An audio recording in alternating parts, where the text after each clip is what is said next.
प्रयागराज में अगले साल सनातन धर्म के होने जा रहे सबसे बड़े सम्मेलन महाकुंभ 2025 के आयोजन की तिथियां धीरे धीरे नजदीक आ रही है। ऐसे में मुख्यमंत्री योगी आदित्यनाथ की सरकार महाकुंभ को भव्य व दिव्य बनाने में कोई कोर कसर बाकी नहीं रखना चाह रही है, जिससे यहां से निकलने वाले संदेश पूरी दुनिया में फैले सनातन धर्मावलंबियों को मिल सके। दिसंबर 2017 में यूनेस्को ने कुंभ मेले को अमूर्त सांस्कृतिक विरासत के रूप में घोषित किया था। ऐसे में जरूरी है कि आप प्रयागराज की महत्ता से रूबरू हो सकें। आपने बॉलीवुड की फिल्म नायक न जाने कितनी बार देखी होगी, जिसमें मुख्य कलाकार सिर्फ 24 घंटे के लिए चीफ मिनिस्टर इसलिए बनने की चुनौती स्वीकार करता है ताकि वह व्यवस्था को आईना दिखा सके। पर यहाँ कहानी कुछ अलग है।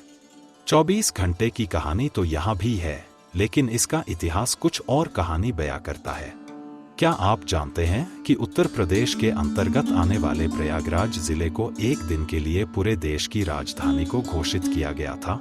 यदि आप इतिहास के पन्नों पर नजर डालेंगे तो देश में केवल प्रयागराज ऐसा जिला है जिसे एक दिन की राजधानी होने का अवसर प्राप्त है।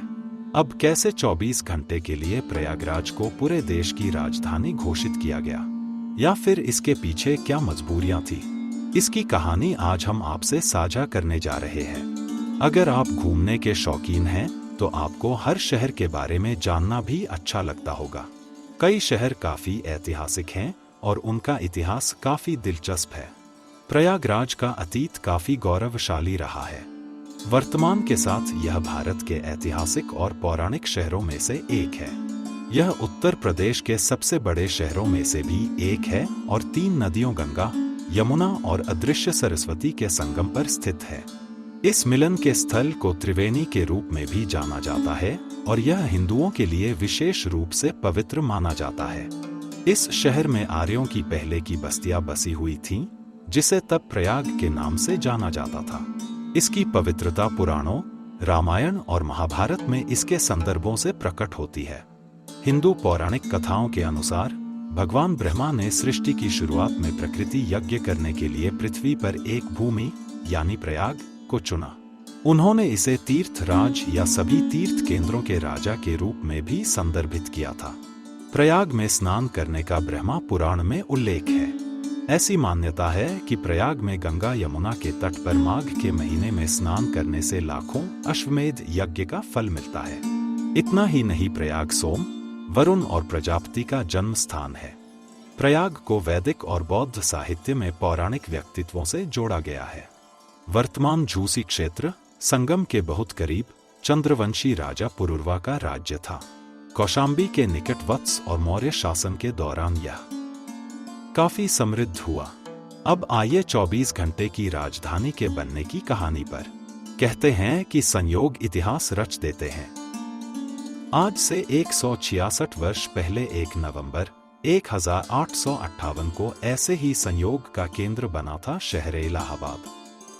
अवसर था महारानी विक्टोरिया के बहुचर्चित ऐतिहासिक घोषणा पत्र की उद्घोषणा का। यह घोषणा पत्र तत्कालीन वायसराय लॉर्ड कैनिंग को संयोग से उस समय मिला जब वे कोलकाता से दिल्ली की ओर जाते हुए इलाहाबाद, जो अब प्रयागराज है, में थे। यह घोषणा पत्र वर्ष 1857 की क्रांति के दौरान ब्रिटिश ईस्ट इंडिया कंपनी शासन के विरुद्ध प्रदर्शित राष्ट्रव्यापी जनाक्रोश को देखते हुए उस समय अंग्रेजों के लिए बहुत अहम था। इस घोषणा पत्र के माध्यम से ब्रिटिश हुकूमत भारतीय जनता के समक्ष अच्छे एवं जनहितकारी शासन विधान के संदेश का प्रचार प्रसार करना चाहती थी। इसीलिए इलाहाबाद में ही विशेष शाही दरबार की तत्काल व्यवस्था कराई गई। यह दरबार 1 नवंबर 1858 को इलाहाबाद नगर के यमुना तटवर्ती एक लंबे चौड़े मैदान में देश के प्रतिष्ठित जन की उपस्थिति में भव्यता के साथ संपन्न हुआ। जबकि ऐसे शाही दरबार विशिष्ट समारोह के आयोजन अमूमन राजधानी में ही होते थे और उस समय देश की राजधानी कलकत्ता थी। 1 नवंबर 1858 के इस भव्य आयोजन ने न केवल आयोजन स्थल अपितु इलाहाबाद शहर के नाम को भी इतिहास की पुस्तकों में स्वर्णाक्षरों में अंकित करा दिया और इसी के साथ प्रयागराज को देश की एक दिन की राजधानी बनने का गौरव भी संयोगवश प्राप्त हो गया। साथ ही प्रयागराज तत्कालीन संयुक्त प्रांत की राजधानी भी बनाई गई। उस समय ब्रिटिश हुकूमत के खिलाफ शुरू हुई 1857 की क्रांति के चलते दिल्ली, मेरठ और आगरा में अंग्रेजों के खिलाफ खूब आंदोलन हो रहे थे। कुछ जानकारों का मानना है कि सन 1836 में ही प्रयागराज को तत्कालीन नॉर्थ वेस्ट प्रोविंस, अब उत्तर प्रदेश व उत्तराखंड, की राजधानी बनाने का प्रस्ताव सामने आया था। लेकिन किसी कारणवश अंग्रेज इस योजना को अमली जामा नहीं पहना पाए। उस दौरान प्रयागराज को अवध के जिलों में नहीं गिना जाता था, जबकि इससे अलग होकर बने फतेहपुर और कौशाम्बी जिलों के बगैर अवध की गिनती पूरी नहीं मानी जाती थी।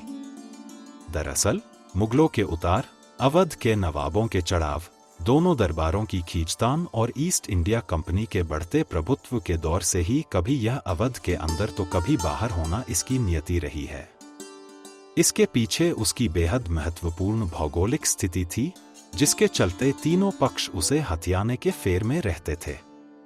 उन दिनों के दो बड़े सत्ता केंद्रों दिल्ली और कलकत्ता के बीच आवाजाही तब इलाहाबाद होकर ही संभव थी।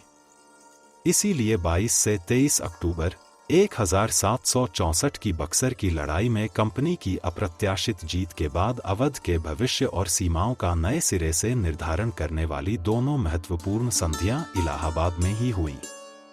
इनमें 12 अगस्त 1765 को हुई पहली संधि पर कंपनी की ओर से उसके बंगाल प्रेसिडेंसी के पहले गवर्नर रॉबर्ट क्लाइव ने हस्ताक्षर किए थे, जिसे इतिहासकारों द्वारा भारत में ब्रिटिश साम्राज्य का संस्थापक और ब्रिटिश बाबर कहा जाता है।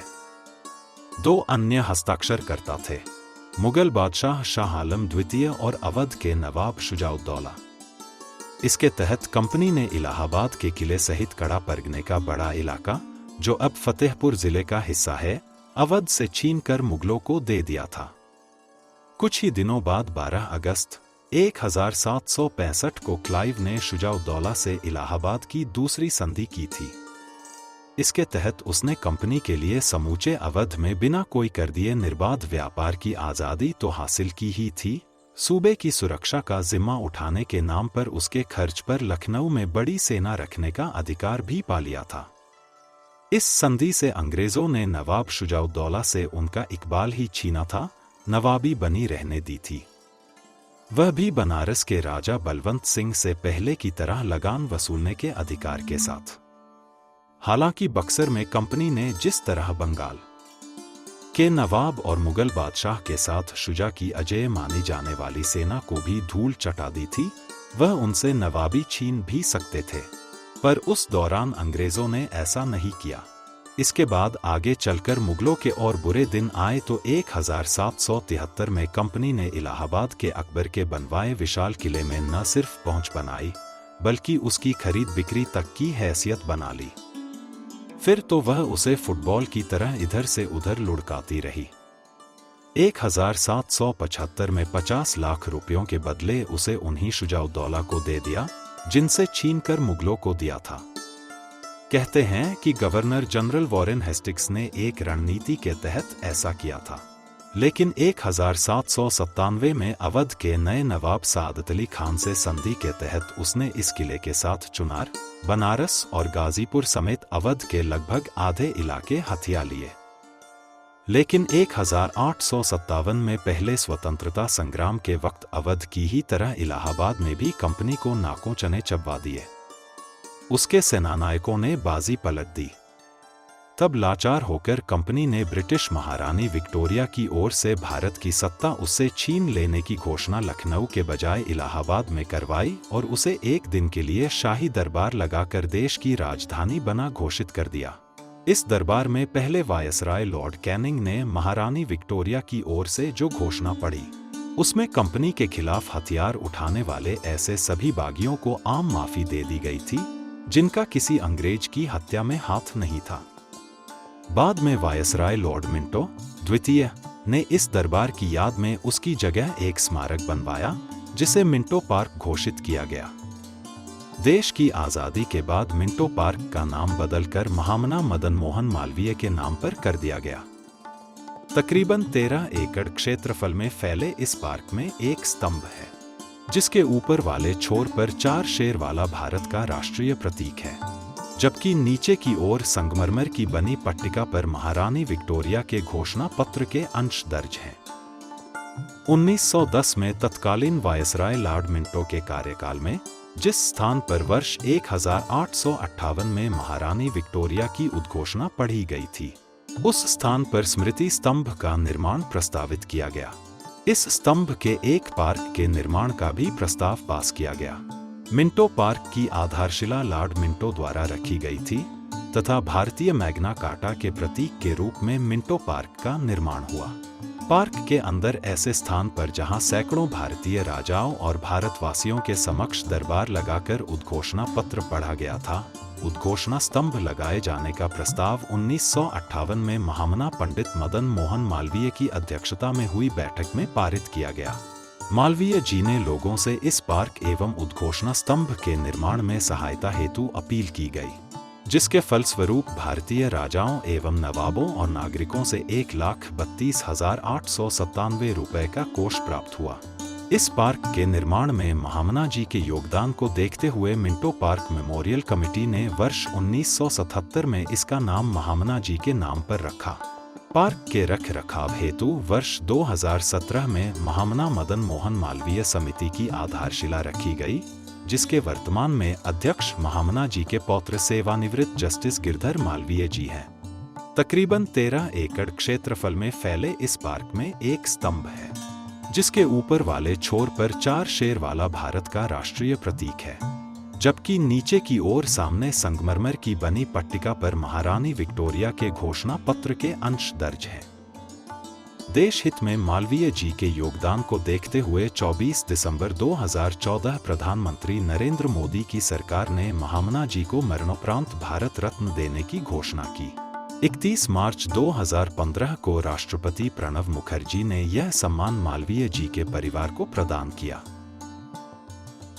उम्मीद है आपको जानकारी अच्छी लगी होगी।